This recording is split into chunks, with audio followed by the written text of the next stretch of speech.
Hello everyone, it's Annie, and today I am here with my August reading wrap-up. So, starting right off the bat, I was in kind of a reading slump this month, but to be fair, I was super busy. I just moved back to New York from Japan. That took a lot out of me, to be sure. So for the first couple weeks in August, I was dealing with jet lag and stuff.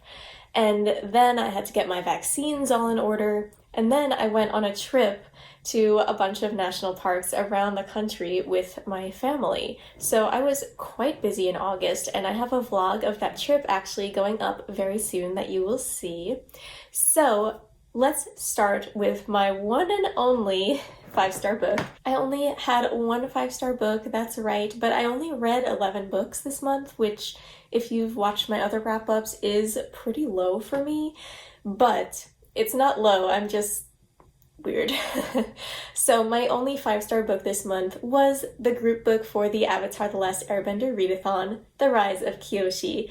I just loved the experience of reading this book so much. It was so fun. I think most of the reason why I gave it 5 stars, okay, there are 2 reasons. One is Kyoshi and Rangi, their relationship. We love our bisexual earthbending avatar queen, and her little feisty firebender girlfriend. We love it, and I just will read anything about them ever, and I am so happy that they exist. And the other reason is that I'm just hungry for new Avatar content. I rewatched the show recently with a friend, and I'm just so hungry for more, so it just made me really happy to read. It's YA, you know, it's not like it was anything earth-shattering, haha, but it was really good, and I thought it did the world building really well and really gave us a lot of insight, especially into Fire Nation politics, which is just really, really interesting, because even though they were the antagonist of the original show, we didn't get too deep into their actual history and politics, but in this book we did, and I was so happy to do that. So if you're at all a fan of Avatar, definitely read this. It is so worth it. And then my one 4.5-star read was She Who Became the Sun by Shelley Parker Chan. I am so glad that I liked this book. I was buddy reading it with Britt from Slanted Spines, and she is awesome. Go watch her channel. I'll have it linked down below.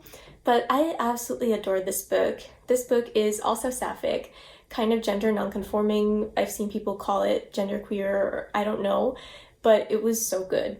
It has inspirations from actual Chinese history and the story of Mulan and Song of Achilles.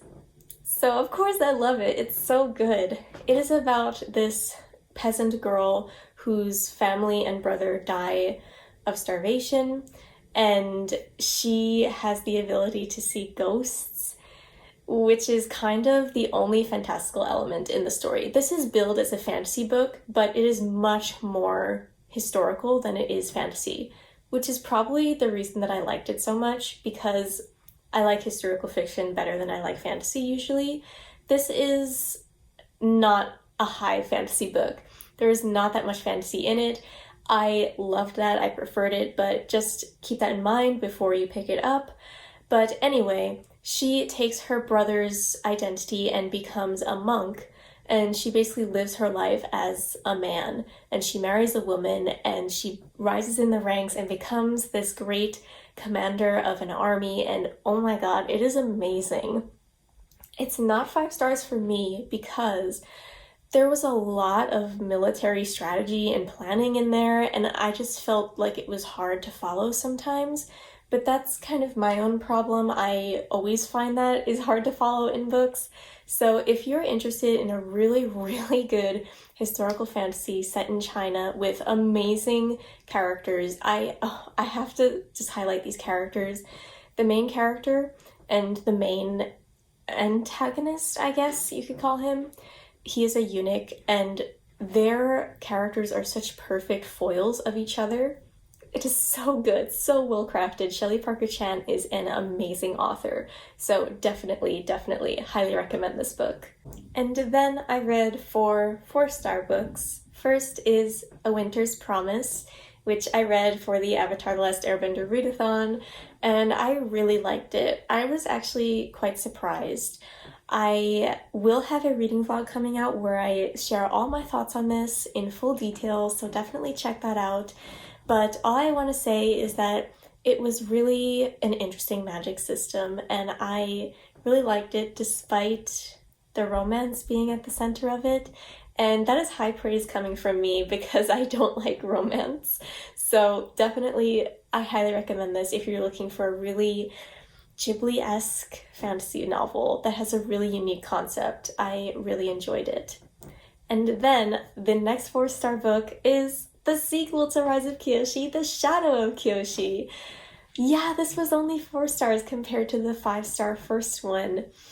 It was a little disappointing. It was still really good. I still really enjoyed it, but I felt that it was, maybe it's just me, but there wasn't enough Rangi.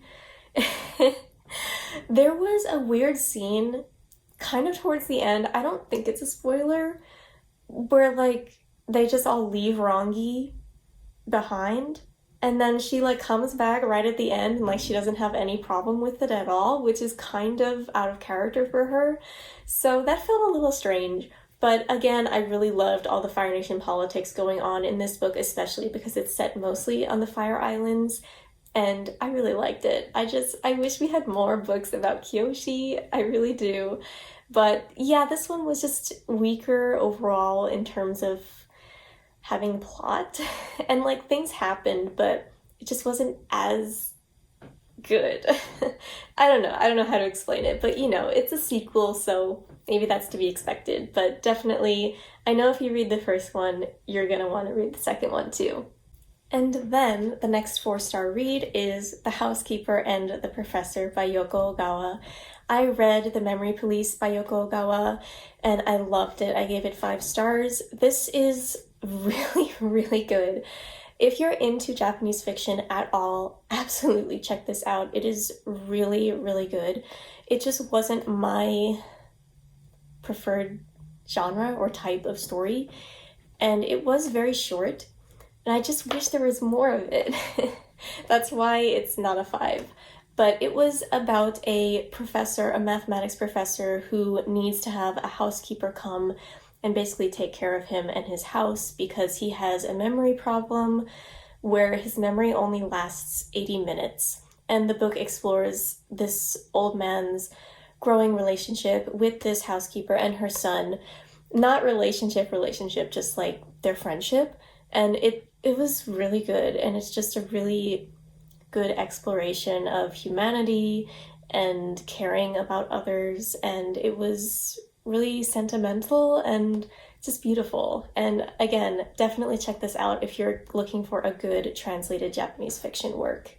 And then the last 4-star read was the only nonfiction book I read this month, which was American Wolf by Nate Blakesley. I read this for my Yellowstone National Park vlog because, of course, it's set in Yellowstone with the wolf reintroduction project, and we actually saw the wolves there while we were listening to this while driving around, which is just such a great experience. And this book is really thorough. I learned a lot. I just felt like it wasn't harsh enough on the hunters who wanted to kill the wolves.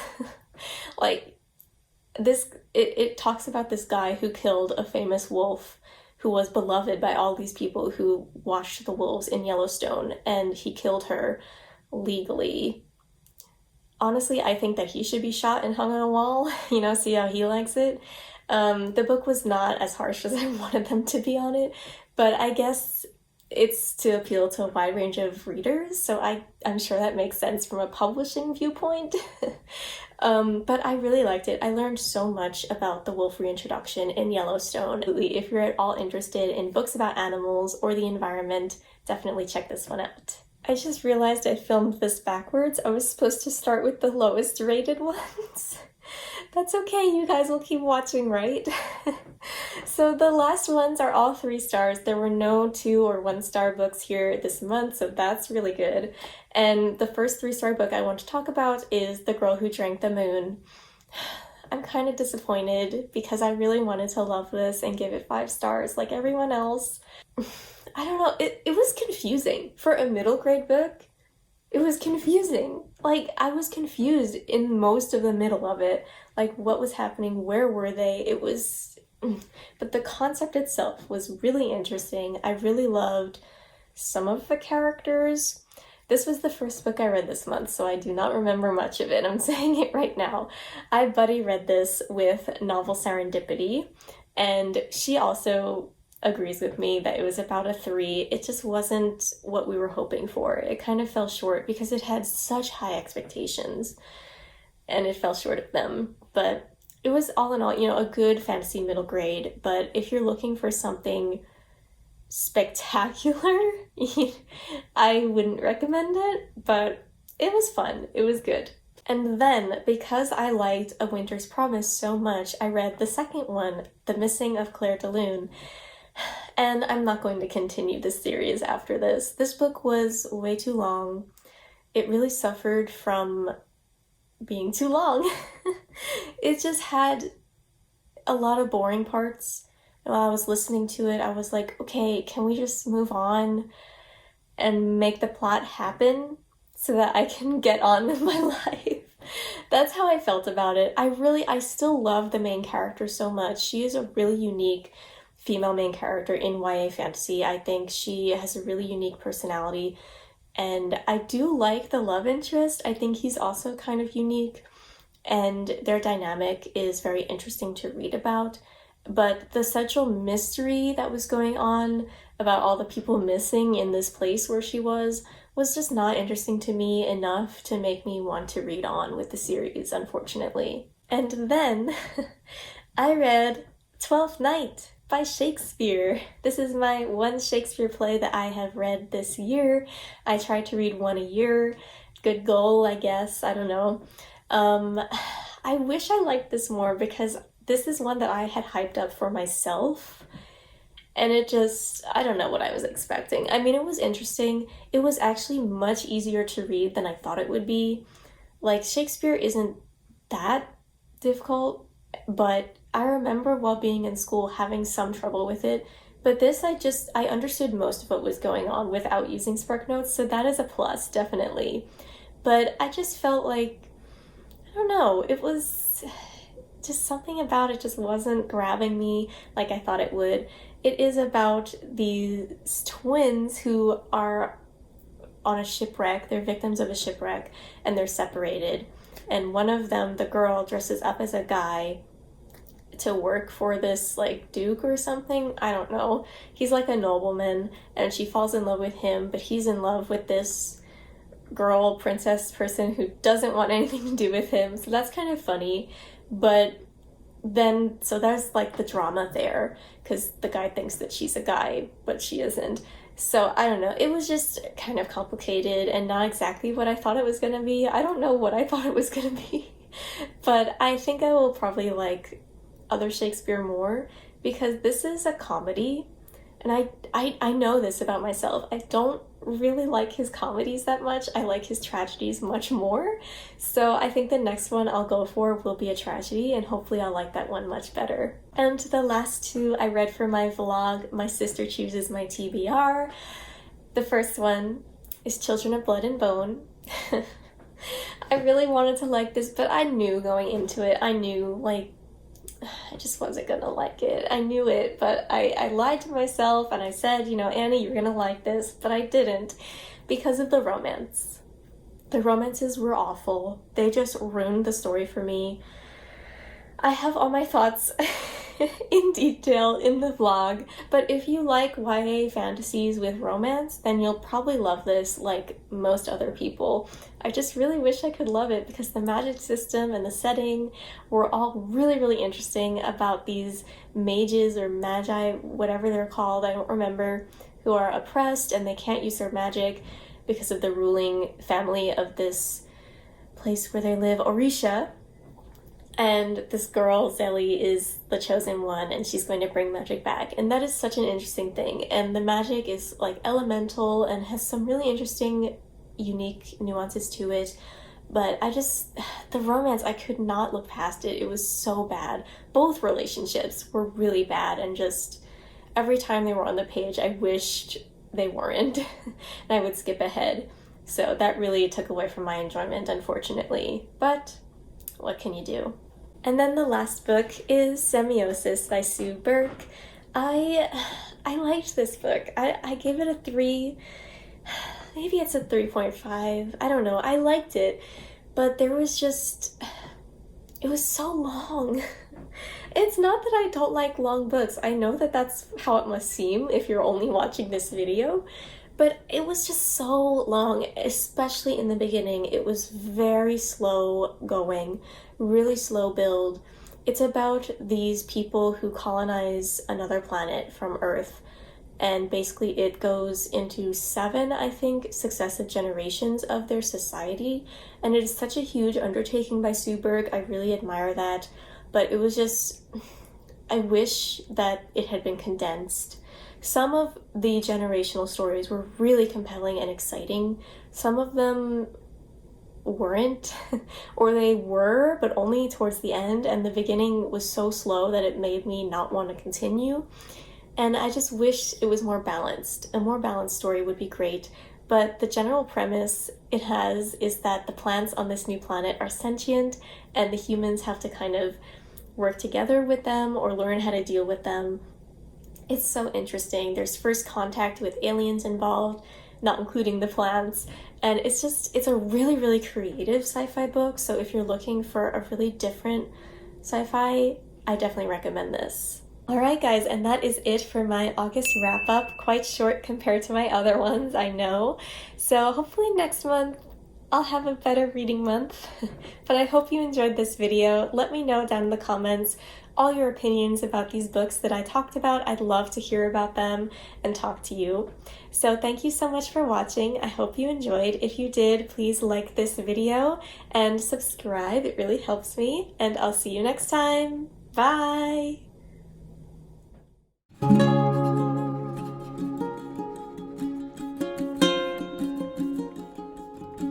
you.